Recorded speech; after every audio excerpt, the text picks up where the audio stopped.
Buen día a todos. Es un placer el día de hoy colaborar con mis compañeros en la implementación de clases virtuales con acceso para todos, recordando que aprender es una forma de cuidar. Mi nombre es Itzel y soy estudiante de la Facultad de Estudios Superiores Zaragoza. Actualmente curso el 7º semestre de la licenciatura en Enfermería. El día de hoy tenemos como objetivo desarrollar habilidades y aptitudes en el proceso de atención de enfermería al niño en urgencias, recordando que estamos viendo el contenido temático del módulo de enfermería pediátrica.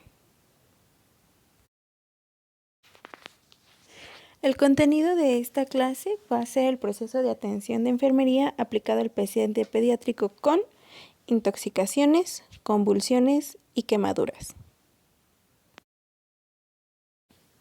Empezaremos por el proceso de atención de enfermería aplicado al paciente pediátrico con intoxicaciones. Para comenzar, definiremos qué es una intoxicación. Bueno, pues la intoxicación se definirá como la ingesta de algún químico, sustancia o fármaco de forma indiscriminada, afectando a diversos órganos y sistemas, el cual puede causar incluso la muerte. La intoxicación tendrá diferentes factores de riesgo, en donde se incluirá la tríada agente, huésped, medio ambiente. El huésped va a ser cualquier paciente pediátrico en diferente etapa de la edad, siendo la más frecuente de los 9 a los 2 años, pues hay que recordar que será la etapa en donde hay un gran interés por experimentar y aprender. Por otro lado, tendremos a los adolescentes, que en la mayoría de los casos será causa de la autólisis. Estas intoxicaciones tendrán diversos agentes, pues irá desde la administración y dosificación de medicamentos incorrecta hasta el almacenamiento de los detergentes de forma incorrecta en el hogar. Por otro lado, también tendremos las toxicomanías como el alcohol o las drogas. Y pues cada uno de estos factores de riesgo tendrá un contexto. Y esto dependerá del entorno familiar en el que se encuentre nuestro paciente. Por ejemplo, si nuestro paciente dura mucho tiempo a solas, si los papás trabajan, si hay un descuido de estos pacientes, etc. La intoxicación tendrá diferentes factores de riesgo, en donde se incluirá la tríada agente, huésped, medio ambiente. El huésped va a ser cualquier paciente pediátrico en diferente etapa de la edad, siendo la más frecuente de los 9 a los 2 años, pues hay que recordar que será la etapa en donde hay un gran interés por experimentar y aprender. Por otro lado, tendremos a los adolescentes, que en la mayoría de los casos será causa de la autólisis. Estas intoxicaciones tendrán diversos agentes, pues irá desde la administración y dosificación de medicamentos incorrecta hasta el almacenamiento de los detergentes de forma incorrecta en el hogar. Por otro lado, también tendremos las toxicomanías como el alcohol o las drogas. Y pues cada uno de estos factores de riesgo tendrá un contexto. Y esto dependerá del entorno familiar en el que se encuentre nuestro paciente. Por ejemplo, si nuestro paciente dura mucho tiempo a solas, si los papás trabajan, si hay un descuido de estos pacientes, etc. Para la clasificación de estas intoxicaciones tendremos 2 puntos, los cuales irán de la mano con nuestros factores de riesgo. En primer lugar, tenemos la accidental, en donde pues ya mencionábamos sería el incorrecto almacenamiento de los detergentes que se usan en el hogar, así como la mala administración y dosificación de los medicamentos a nuestros pediátricos. De forma intencional, que aquí entrarían pues las toxicomanías o la autólisis. Para la clasificación de estas intoxicaciones tendremos 2 puntos, los cuales irán de la mano con nuestros factores de riesgo. En primer lugar, tenemos la accidental, en donde pues ya mencionábamos sería el incorrecto almacenamiento de los detergentes que se usan en el hogar, así como la mala administración y dosificación de los medicamentos a nuestros pediátricos. De forma intencional, que aquí entrarían pues las toxicomanías o la autólisis.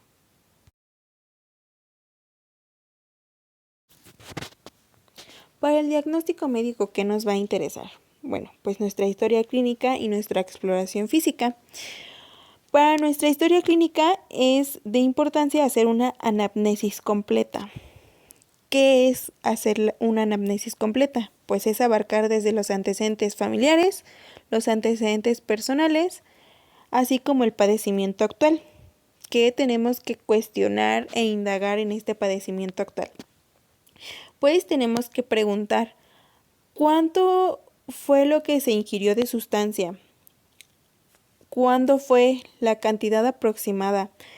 En dado caso de que no se conozca la sustancia, preguntar los signos y síntomas que presentó nuestro paciente. Si hubo pérdida de conciencia, émesis, algún tipo de convulsión, etcétera. Todos los datos relevantes que podamos recabar para conocer cuál fue esa sustancia. En esta diapositiva podemos ver la valoración de un niño grave. Hay que recordar que hablábamos de 2 puntos importantes para nuestro diagnóstico médico. Nuestro segundo punto, que es la exploración física, la llevaríamos a cabo de acuerdo al triángulo de valoración pediátrica. ¿Qué lleva este triángulo? Pues los siguientes 3 puntos. Apariencia, trabajo respiratorio y circulación. ¿Qué es lo que nos va a importar valorar sobre la apariencia de nuestros pacientes con intoxicación? Bueno, tenemos que valorar su tono muscular, la interacción, si habla o llora y el tipo de mirada que tenga nuestro paciente. Trabajo respiratorio. Vamos a hacerlo de acuerdo a las escalas pertinentes de acuerdo a su edad. Pero los signos y síntomas relevantes serán aleteo nasal, tirajes intercostales, aumento, disminución o ausencia del esfuerzo respiratorio, ruidos adventicios como sibilancias o estridores. En el punto de circulación veremos características como palidez tegumentaria, piel marmórea, el llenado capilar. Este llenado capilar tiene que ser mayor a 2 segundos, ¿vale? Después de una valoración completa de nuestro paciente de forma cefalopodálica por órganos o sistemas o por teóricas, vamos a seguir a nuestro tratamiento médico. Bueno, las fases según la guía de práctica clínica son las siguientes. Número 1. Fase de emergencia, que se va a basar en el tratamiento prehospitalario que se le va a otorgar a nuestro paciente con intoxicaciones. Este tratamiento prehospitalario, ¿qué va a ser? Va a ser todo el procedimiento que se le haya dado fuera del hospital. Eso quiere decir si le dieron a tomar leche, si le causaron el vómito, qué procedimiento dieron los paramédicos a este paciente. 2. Fase de apoyo vital avanzado. Este punto sería de acuerdo al ABCDE. ¿Cómo es? Bueno, se realiza el abordaje como A. Vía aérea. B. Estado respiratorio. C. Circulación. D. Déficit neurológico. Y E. Que significa exposición.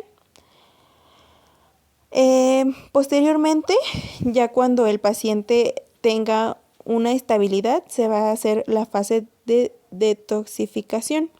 Y bueno, en la siguiente diapositiva abarcaremos más esta fase, pero pues abarcando los 2 puntos anteriores es importante tener en cuenta si nuestro paciente tiene alguna alteración de conciencia, si la vía aérea está en peligro, a lo mejor si sufrió algún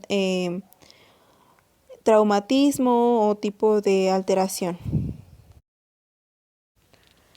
Bueno, hablando de las técnicas de descontaminación, tenemos diversas medidas, como es el lavado ocular, el lavado de piel, el lavado de anexos y por último, pero no menos importante y el más relevante para estas intoxicaciones es la descontaminación gastrointestinal, en donde los puntos serán inducción al vómito, lavado gástrico, administración de carbón activado. Aquí va a influir muchísimo el tipo de sustancia, la cantidad y el tiempo transcurrido desde la ingesta.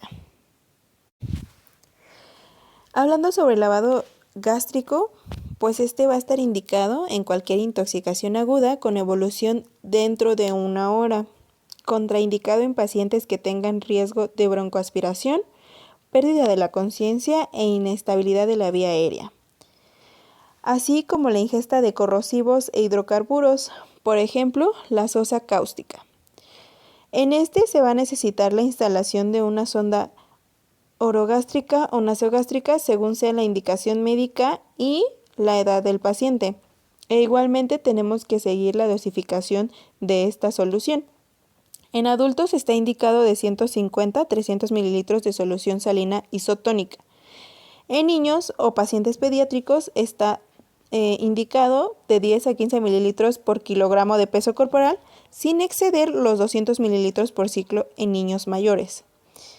En las siguientes diapositivas les voy a poner algunos videos que nos van a ayudar a tener pues esta información un poco más didáctica, de manera que pues podamos recordar estos datos.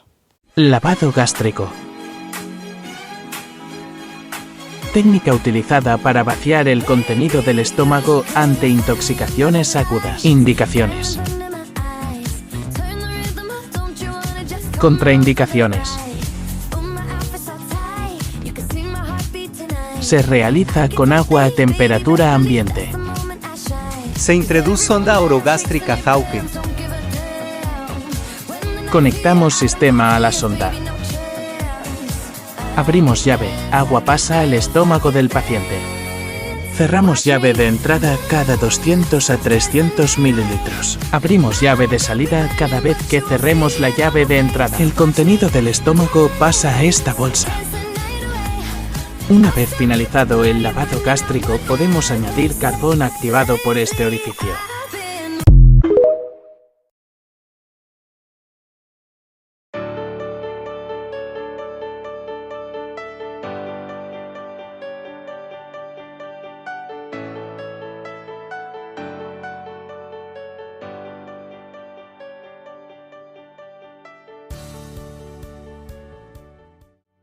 Reúna los materiales. Riñón de acero inoxidable. Jeringa de 50 ml de punta ancha. Matraz de solución indicada. Guantes de procedimiento. Pechera plástica. Mascarilla. Antiparras. Toalla protectora de tórax. Tela adhesiva. Bolsa de desechos. Jarro graduado. Antídoto local. Carbón activado 30 gramos. Sistema de registro o ficha electrónica.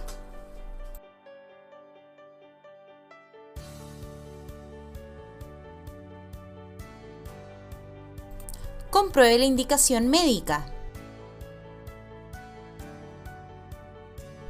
Identifique al paciente verbalmente y con el brazalete de identificación.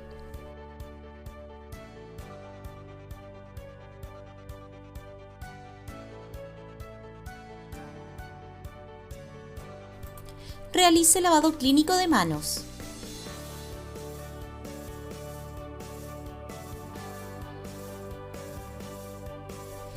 Lleve el material a la unidad del paciente. Antes del procedimiento, se debe informar al paciente y o familia según corresponda de la importancia de la técnica y de su finalidad. Se debe realizar control de signos vitales y evaluar ritmo cardíaco previo al procedimiento. Colóquese la pechera plástica.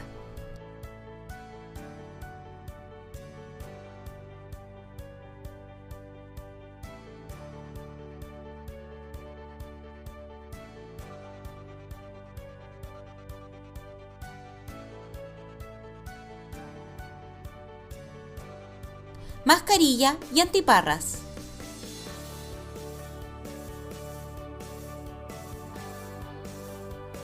Realice higiene de manos. Colóquese guantes de procedimiento.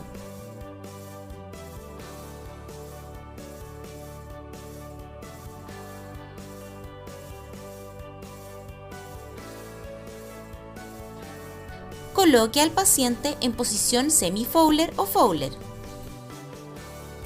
Proteja el tórax con una toalla.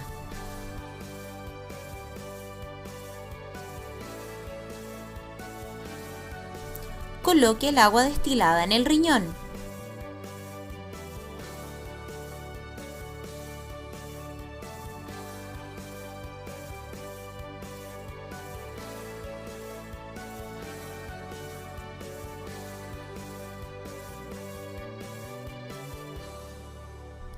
Aspire con la jeringa la solución.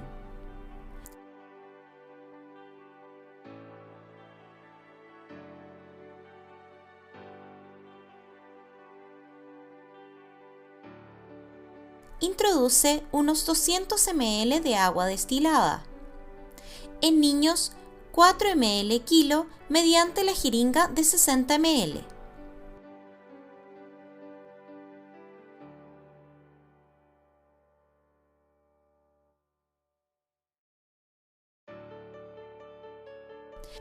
Extrae suavemente el contenido.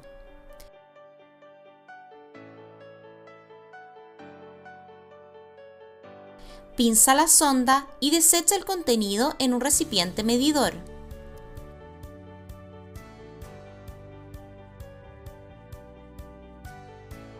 Repite el procedimiento hasta que el contenido salga claro.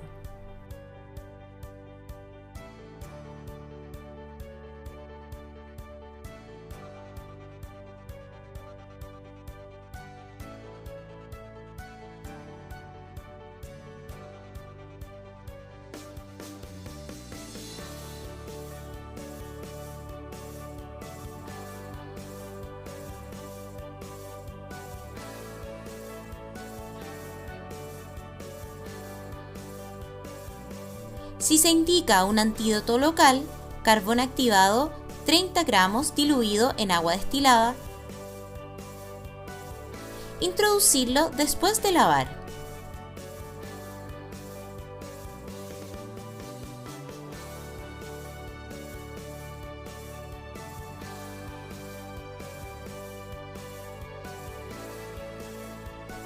Pinzar la sonda.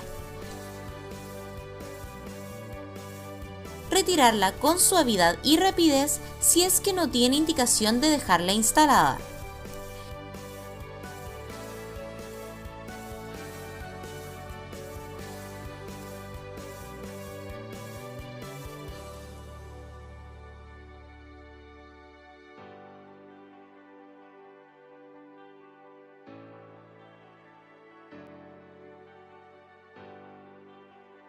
Elimine la sonda junto a los guantes de procedimiento. Retire la toalla de protección.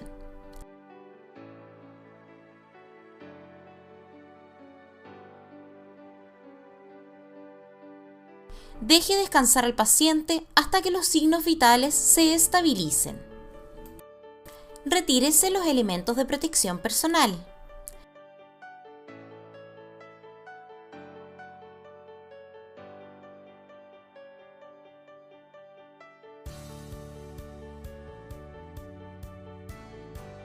Realice lavado clínico de manos o higienización con alcohol gel.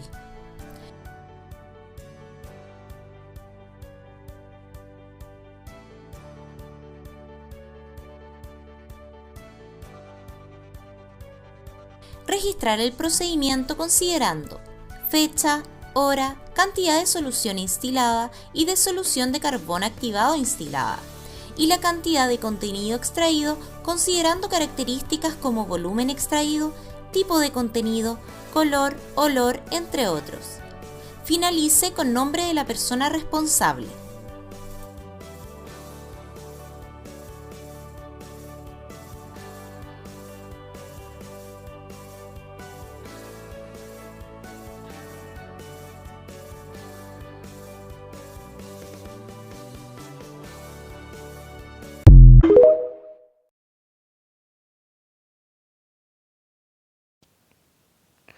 Por otro lado, tenemos la administración de carbón activado. Este estará indicado en la ingestión reciente de alguna sustancia. Esto quiere decir en un tiempo menor a 1 hora. Está contraindicado en ingesta de hidrocarburos corrosivos, que la vía aérea no esté protegida y haya una obstrucción intestinal.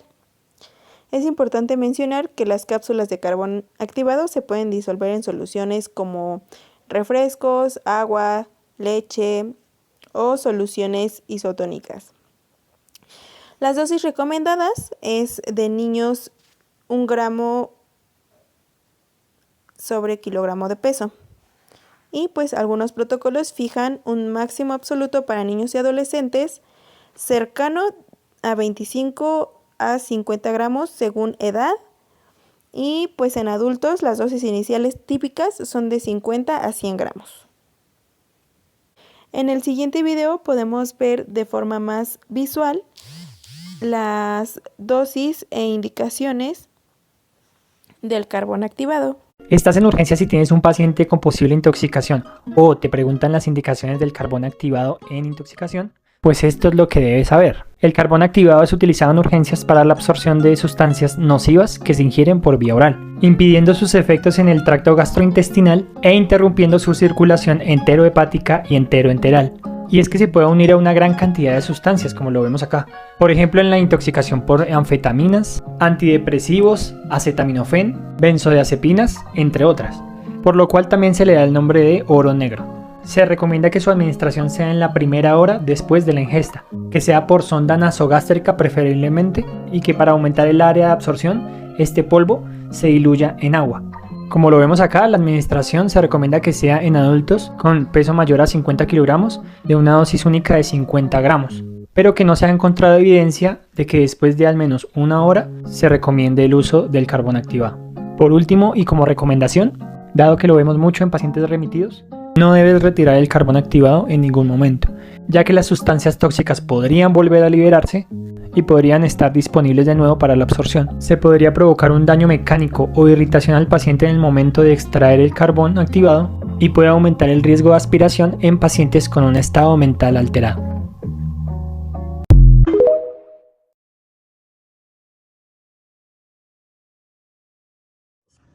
El material que voy a necesitar para la administración de mi carbón activado es el siguiente. Primero voy a necesitar carbón activado estrictamente medicinal. Después voy a necesitar la solución con la cual voy a diluirlo. Puede ser agua de irrigación o bien puede ser mannitol, pero este nos va a servir como catártico. Voy a necesitar también equipo de protección porque si el carbón activado cae sobre mis ojos puede provocarme lesiones corneales. Voy a necesitar guantes, voy a necesitar lentes y voy a necesitar también una bata. Voy a necesitar algún riñón o algún recipiente para mezclar mi carbón activado, una jeringa y cuidados para mi paciente. Voy a necesitar pues mi estetoscopio, un plumón y también una cinta métrica. En caso de que lo requiera mi paciente, voy a colocar sonda nasogástrica. En caso de que no, el carbón activado también puede ser administrado por vía oral. Para la preparación de mi carbón activado va a ser esencial pesarlo. No puedo calcular al tanteo cuánto voy a utilizar. La dosis de carbón activado que vamos a utilizar va a ser 1 gramo por kilo de peso, máximo 50 gramos en los adultos. Y también va a ser necesario de solución de 5 a 7 mililitros por cada gramo de carbón activado. Es decir, si yo tengo la indicación de administrar 50 gramos de carbón activado, pues entonces voy a utilizar 250 mililitros de solución. Lo que voy a hacer primero es que ya una vez que esté correctamente pesado mi carbón activado, y en caso de utilizar mannitol, previamente yo lo entibié para que se hicieran todos estos cristales, voy a colocarme mi equipo de protección, voy a abrir mi carbón.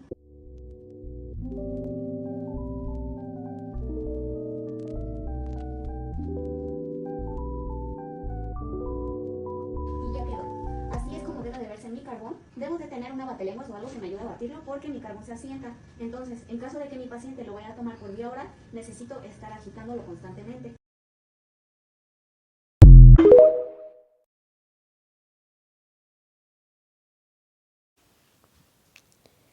Tenemos el proceso de atención de enfermería aplicado al paciente pediátrico con quemaduras.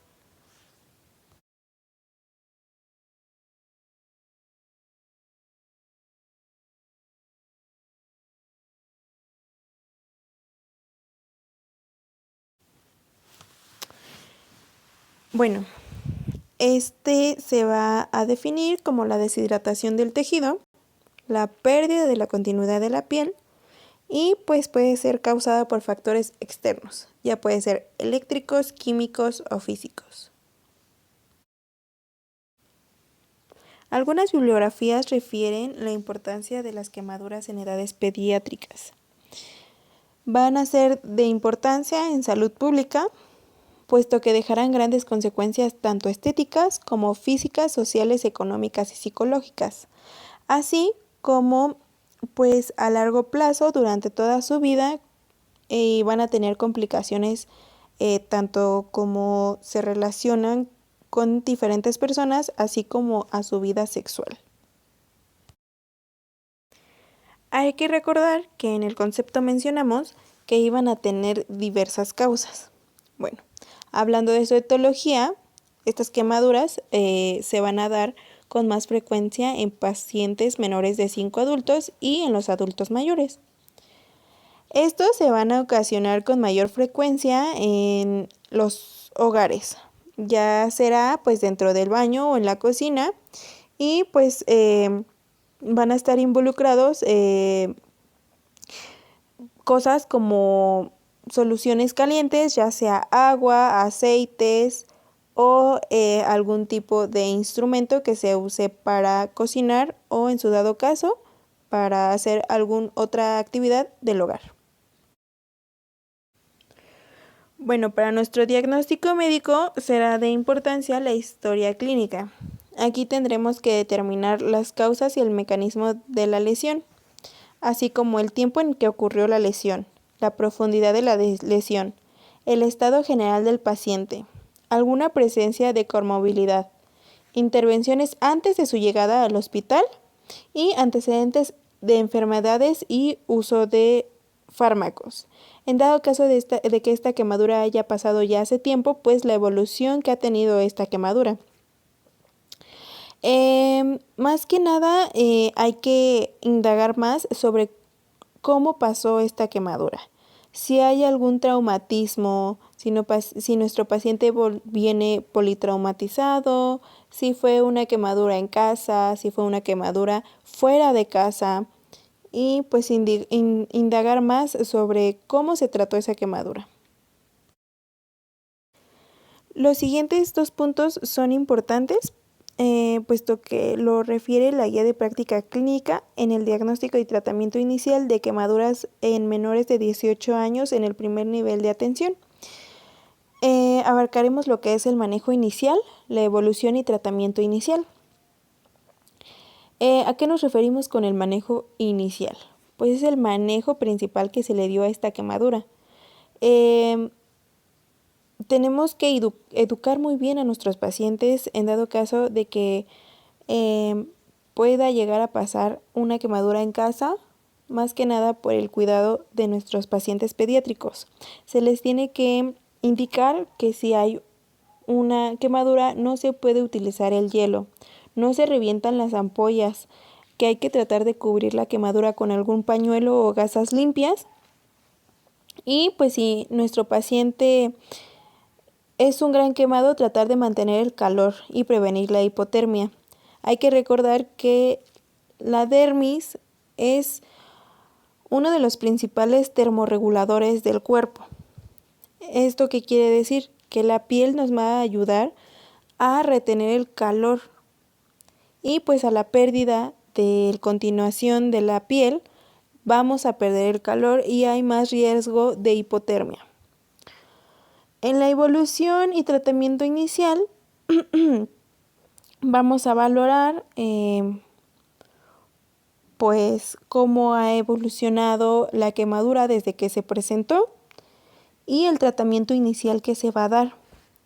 En el tratamiento inicial pues tenemos que valorar 2 puntos importantes, que es la extensión y profundidad de la quemadura, para así definir el nivel de atención al que pertenece su tratamiento.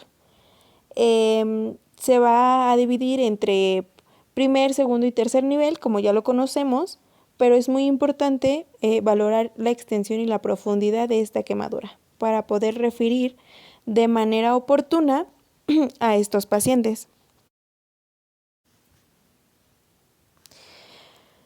Para evaluar o calcular la extensión de la quemadura o la superficie corporal quemada hay diversas formas. Entre ellas tenemos pues la regla de los 9, que es mayormente usada en los adultos, en donde cada parte del cuerpo va a valer el 9%, a excepción de antebrazos y genitales, que les corresponde 4.5%, y el 1% respectivamente. Hablando en pacientes pediátricos, tenemos la regla del 1%, que es para calcular quemaduras de poca extensión, en donde se le va a otorgar el 1% a la mano del paciente. Esto va a abarcar los dedos y la palma de la mano. Se va a medir con la mano del paciente la extensión de la quemadura y, por ejemplo, no sé, si abarca 2 manos va a ser 2%, etc. Y pues por último, y es la que refiere la guía de práctica clínica, es la tabla de Long-Brown. Esta pues es usada mayormente en los pacientes pediátricos gran quemados y pues esto, a diferencia de las demás, va a ser determinada por edad y pues como podemos ver la cabeza va a tener un porcentaje mayor, puesto que como ya sabemos tiene una porción más grande que el resto del cuerpo. Cada porcentaje va a tener como una parte del cuerpo y va a estar de acuerdo a la edad de nuestro paciente. Aquí simplemente se va a tomar en cuenta qué parte del cuerpo está quemada, el porcentaje que tiene y pues al final simplemente se van a sumar los porcentajes y el porcentaje final será la superficie corporal quemada.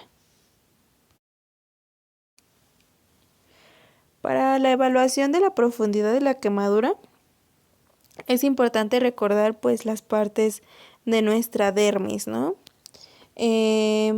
También pues la guía de práctica clínica menciona esta clasificación, por así decirlo. Hay varias bibliografías que van a referir diferentes formas para la evaluación de la profundidad de las quemaduras. Pero pues para esta videoclase se tomó el de la guía de práctica clínica, en donde tenemos que primer grado será la afectación epidérmica y pues el típico eritema solar y la mayoría de las veces va a ser causada por una quemadura solar. Esta pues va a ser de rápida curación y no va a dejar cicatriz. Posteriormente tenemos la de segundo grado superficial. Afecta dermis superficial. Se crean ampollas con tono rojo y son dolorosas. Estas quemaduras pues van a tener ampollas con tonos blancos, tardan en curar y van a ser altamente dolorosas. Aquí pues va a haber una alteración de la pigmentación de la piel. El segundo grado profundo, aquí se va a afectar a dermis profunda, se van a formar ampollas con fondo blanco y la zona se vuelve insensible. Aquí pues va a ser una curación tardada y probablemente necesite un injerto. Por último punto tenemos la quemadura de tercer grado, en donde va a haber un fondo negro y duro. Mayormente en estos casos ya va a haber una necrosis del tejido, va a haber una escara y pues en las circulaciones en miembros, en tórax requieren escarotomía. Este tratamiento pues es específico para las quemaduras y pues va a tener una curación muy tardada, mayor a los 28 días.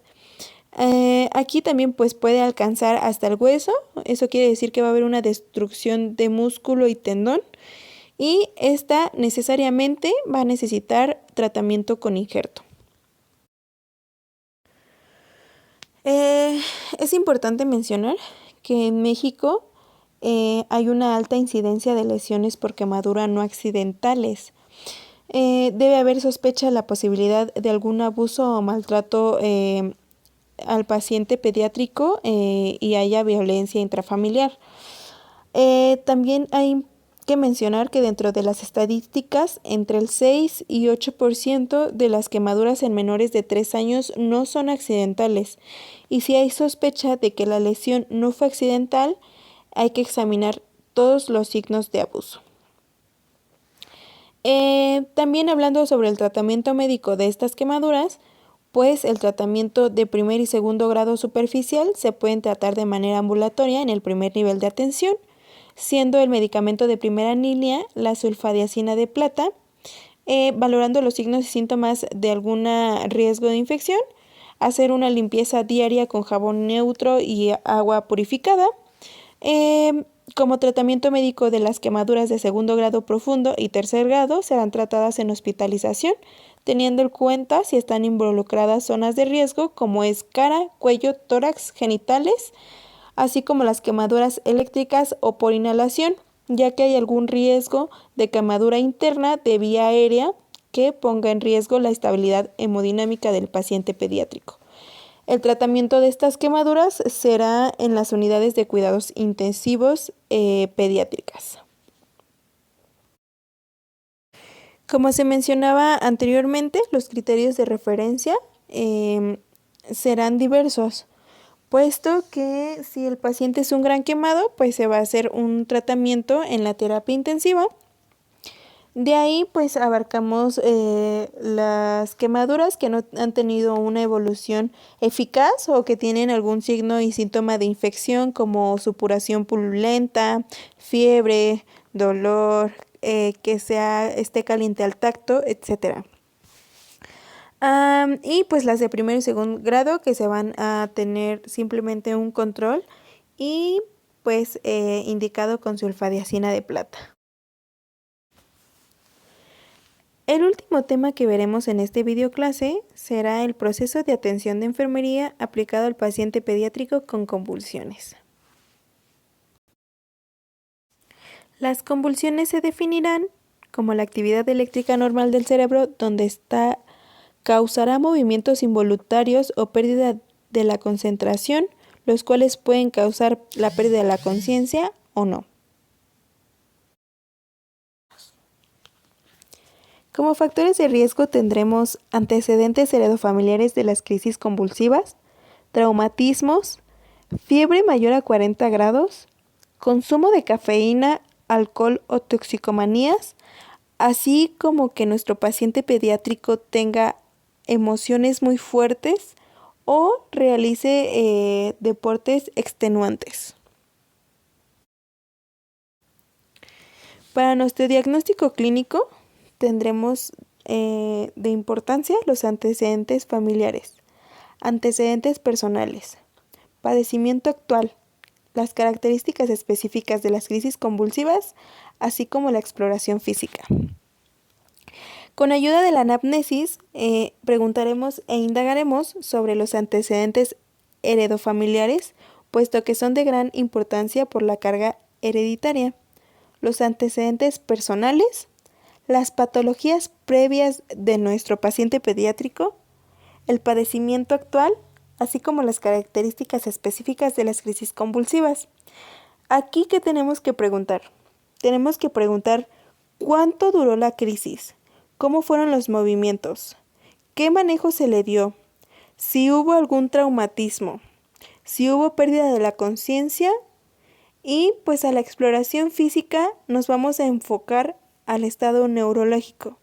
Si existen signos y síntomas que nos ayuden a ver si hubo alguna alteración en el estado mental del paciente. Alguna alteración en las pupilas, si hay alguna hendidura en el cráneo o alguna alteración en la conciencia con ayuda de la escala de Glasgow modificada.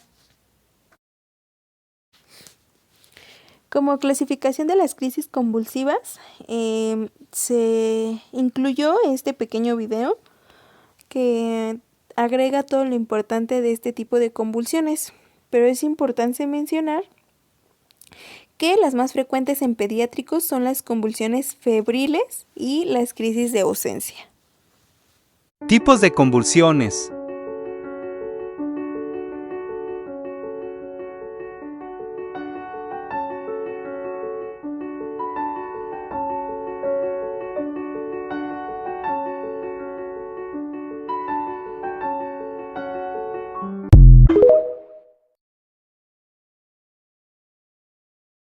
You're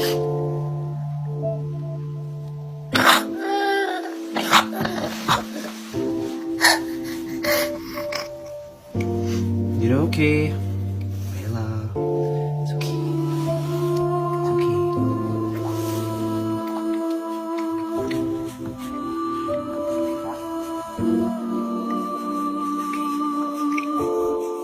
You're alright.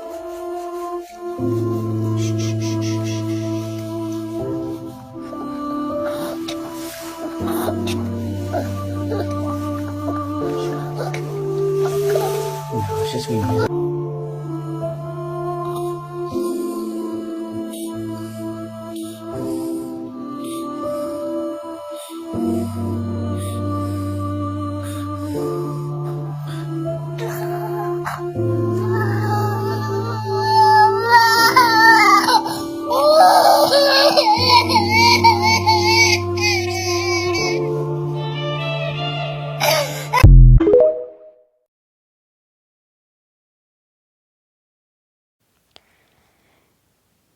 Exámenes de gabinete.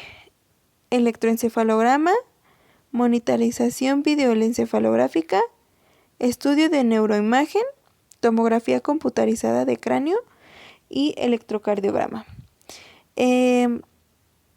Aquí el de más importancia es el electroencefalograma. Este procedimiento se le va a realizar al paciente con varias horas de desvelo. Se va a hacer con una duración de 40 a 60 minutos aproximadamente, en donde pues se va a monitorizar todas las ondas eléctricas que realiza el cerebro. También de gran importancia es el electrocardiograma. Este simplemente se hace para tener un diagnóstico diferencial.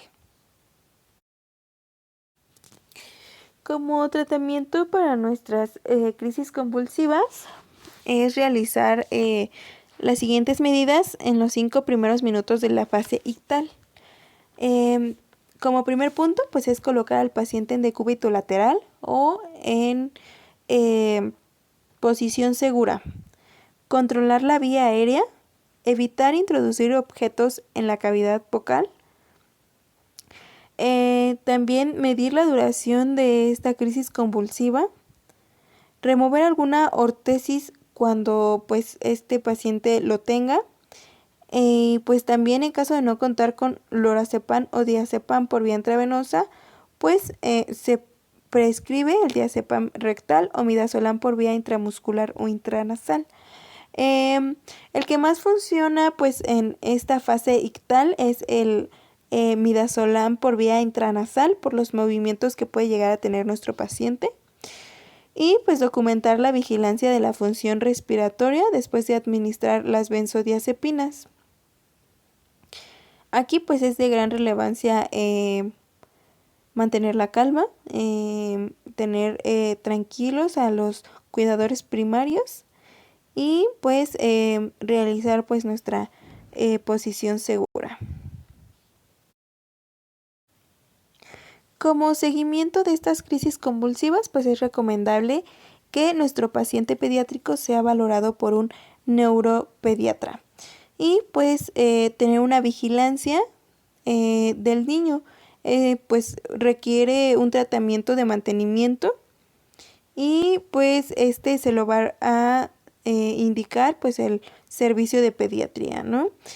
También su seguimiento va a ser tener una cita cada 6 meses. Y pues en esta cita se va a hacer una búsqueda clínica de efectos adversos potenciales de estas crisis convulsivas, como es el edema, la hepatomegalia, las petequias. En estas también se van a pedir unas biometrías hemáticas completas, química sanguínea y pruebas de función hepática para detectar pues una oportuna de efectos colaterales potenciales de estos medicamentos que se le están administrando al paciente pues para prevenir las crisis convulsivas. Así también pues se sugiere mantener los niveles séricos en valeras intermedios y si hay buen control enviar a valoración por neurólogo pediatra de 2 a 3 años después de la última crisis convulsiva. También es importante pues educar y promover la educación y orientar pues más que nada a los cuidadores primarios, a mamás, papás que cuidan a estos pacientes pediátricos, que no, pues si nuestro paciente pediátrico tiene fiebre, una temperatura mayor a 40 grados, es más que ni siquiera dejen llegar a los 40 grados esa temperatura, que no prolonguen esa fiebre, que le den el tratamiento oportuno, que pues tengan ese acercamiento a las consultas preventivas con los pediatras y su control del niño sano a estos pacientes pediátricos. Es de alta importancia pues dar esta educación para la salud y orientar más que nada a estos cuidadores primarios, puesto que aunque es una patología muy complicada, hay que orientar y apoyar emocionalmente a estos pacientes y pues ayudarlos a que se acerquen a los servicios y al equipo multidisciplinario, a nutrición, a psicología, a ir a todas sus citas con el pediatra, con el neuropediatra, con enfermería, etcétera. Bueno, pues muchas gracias por tu atención. Espero que todo haya quedado súper claro. No dudes de tus conocimientos y recuerda que cada valoración, cada intervención y cada decisión puede marcar la diferencia en la vida de un niño. Dominar estos temas nos permite actuar con mayor seguridad, reducir riesgos y ofrecer una atención más humana y efectiva. En pediatría no solo cuidamos pacientes pequeños, cuidamos grandes historias que apenas comienzan. En enfermería cada cuidado ofrece alivio, pero es el amor con el que servimos lo que deja huella en cada paciente.